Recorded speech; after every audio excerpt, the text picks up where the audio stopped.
Bonjour et bienvenue dans votre 83e consultation des plaies et cicatrisations partagées.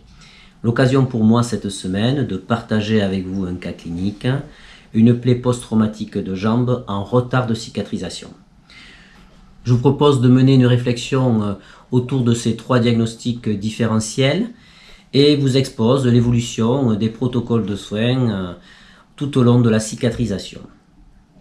Je vous souhaite un bon visionnage de votre 83e consultation des plaies et cicatrisations partagées.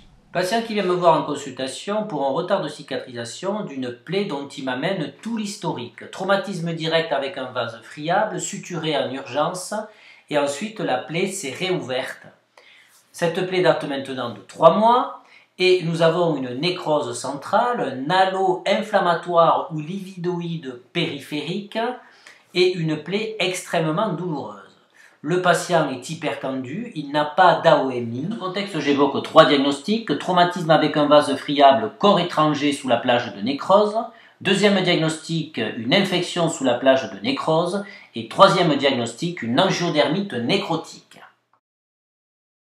Je vais donc lui faire effectuer une échographie pour voir s'il existe un corps étranger au niveau de la plaie. Je vais enlever la plage de nécrose, si c'est possible, dans la limite de la douleur, et réaliser un prélèvement bactériologique sous la plage de nécrose. Je préconise dans un premier temps la mise en place d'une crème à base de sulfadiazine argentique. Le pansement secondaire sera un hydrocellulaire de type Aquacel Foam adhésif qui va être grand et qui va coller à distance de l'halo inflammatoire périulcéreux. Protocole de soins quotidien. Je reverrai le patient en consultation dans une semaine. L'échographie nous a permis d'éliminer le diagnostic de corps étranger restant au niveau de cette plaie. Le potentiel évolutif de la lésion nous permet d'éliminer cliniquement le diagnostic d'angiodermite nécrotique.